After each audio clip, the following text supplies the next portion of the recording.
বন্ধুরা, আজকে আমার মিনি কিচেনের রেসিপি হলো ময়দার পিঠে। তো মিনি কিচেনে কি ময়দার পিঠে বানানো যাবে? তো চলো আমি আরম্ভ করি।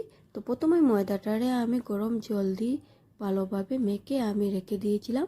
তো এখন আমি ছোটো ছোটো করে লিচি কাটছি। তো লিচি কাটা তো হয়ে গিয়েছে। এখন আমি এটার ভিতরে নারকেল ঢুকিয়ে আমি একটা সাজ দেব। ময়দার পিঠে বানানোর জন্য প্রথম আমি নারকেল ঢুকিয়ে দিলাম। এখন একটা সাজ দেব এটার মধ্যে। তো পিঠে বানানো তো আরম্ভ করলাম, কিন্তু কমপ্লিট কি করা যাবে এই মিনি কিচেনে? অনেক ঝামেলা থাকে পিঠের মধ্যে। তো আমি এটা ভাবছি আর পিঠেগুলো বানাচ্ছি এইভাবে সবগুলো বানাবো, এইরকম সবগুলো বানাবো। তো নারকেলগুলো এইভাবে দেখতে হচ্ছে, কারণ নারকেলগুলোতে একটু গুড় কম হয়েছে। আমার মিনি কিচেনে গুড় শেষ হয়ে গিয়েছে, তার জন্য একটু গুড় কম দিয়েছিলাম, তার জন্য দেখতে এরকম হয়ে গিয়েছে।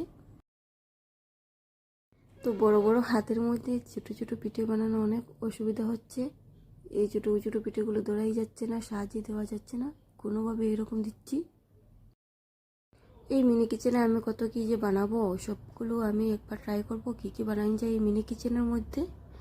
তো আমার এই মিনি কিচেনে কাজ করতে কিন্তু অনেক ভালো লাগে, অনেক মজা কিন্তু। তো পিঠেগুলো বানানো শেষ। এখন পিঠেগুলো ভাজবো কড়াইয়ের মধ্যে তেল দিয়ে। এখন এই পিঠেগুলো ভাজবো আমি।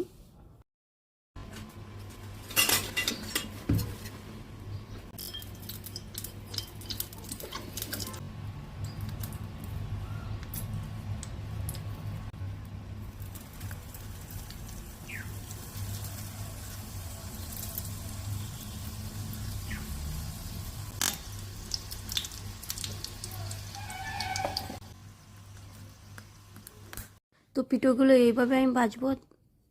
পিঠে তো বানিয়ে নিলাম, মিনি কিচেনে কমপ্লিট হয়ে গেল। তো এখন আমি পিঠেগুলো খেয়ে দেখবো কীরকম হলো।